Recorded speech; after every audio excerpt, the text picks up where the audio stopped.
শুধু অভ্যুত্থান নয়, রাষ্ট্র গঠনের নেতাও পেয়ে গেছি, এমন কথা বললেন আসিফ নজরুল। বন্ধুরা, এই খবরটির ক্রেডিট পুরোটাই চ্যানেল 24-এর কাছে যাবে, বাংলাদেশের গণমাধ্যম তাদের তরফ থেকে এই আপডেটটি পেয়েছি এবং আপনাদের কাছে এই আপডেটটি এখন পৌঁছে দেবার চেষ্টা করছি ভিডিওর মাধ্যমে। নোবেলজয়ী অর্থনীতিবিদ অধ্যাপক ডক্টর মুহাম্মদ ইউনুসকে প্রধান করে অন্তর্বর্তীকালীন সরকার গঠনে বৈষম্য বিরোধী ছাত্র আন্দোলনের প্রস্তাব চূড়ান্ত হয়েছে বঙ্গভবনে। মঙ্গলবার রাতে রাষ্ট্রপতি মোহাম্মদ সাহাবুদ্দিনের সঙ্গে বৈঠকে ডক্টর ইউনুসকে অন্তর্বর্তীকালীন সরকারের প্রধান করার প্রস্তাবে সম্মতি দেন তিনি। এছাড়া দ্রুততম সময়ের মধ্যে অন্তর্বর্তীকালীন সরকার গঠনের জন্য এই সরকারের একটি প্রাথমিক তালিকাও রাষ্ট্রপতির কাছে দেওয়া হয়েছে সমন্বয়কদের পক্ষ থেকে।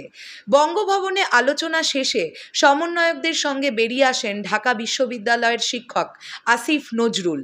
পরে সাংবাদিকদের উদ্দেশ্যে তিনি বলেন, আজকের আলোচনায় নাহিদ, সার্জিস, বাকের সহ সমন্বয়কদের যে ম্যাচিউরিটি দেখছি সেটা মুগ্ধ করার মতো।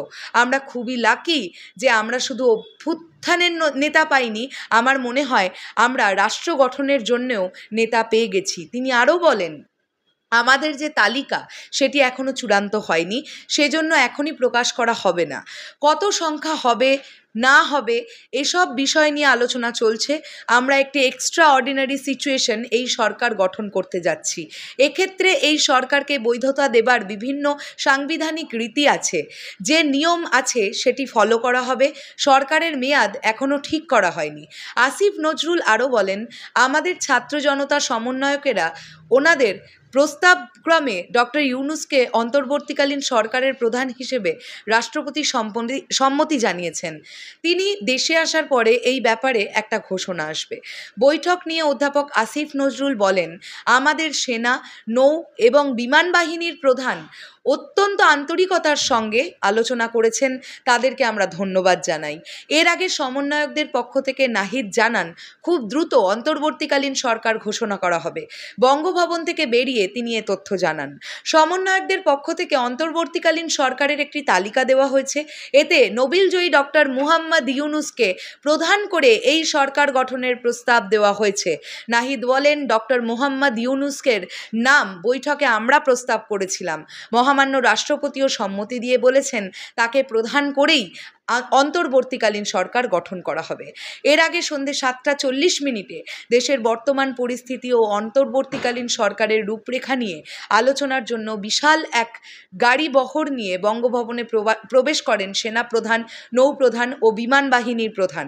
অন্তর্বর্তীকালীন সরকারের রূপরেখা নিয়ে রাষ্ট্রপতি মোহাম্মদ সাহাবুদ্দিনের সঙ্গে বৈঠকে সেনাবাহিনী প্রধান জেনারেল ওয়াকার উজ্জামান, বিমান বাহিনী প্রধান air chief marshal Hasan Mahmud Khan, নৌবাহিনী প্রধান অ্যাডমিরাল মোহাম্মদ নাজমুল হাসান, ঢাকা বিশ্ববিদ্যালয়ের আইন বিভাগের অধ্যাপক আসিফ নজরুল, আন্তর্জাতিক সম্পর্ক বিভাগের অধ্যাপক তানজিম উদ্দিন খান এবং বৈষম্য বিরোধী ছাত্র আন্দোলনের 13 সমন্বয়ক উপস্থিত ছিলেন। এই পুরো বিষয়টিকে নিয়ে আপনাদের কি বক্তব্য সেটা অবশ্যই জানাতে পারেন।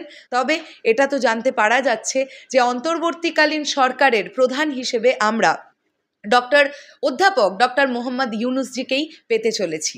দেখা যাক এরপরে কি হয়। শেষ করলাম ভিডিওটা, দেখা হচ্ছে আবার খুব শীঘ্রই নতুন কোনো ভিডিও নিয়ে। তাহলে এখনের জন্যে সকলকে ধন্যবাদ ভিডিওটি দেখার জন্য।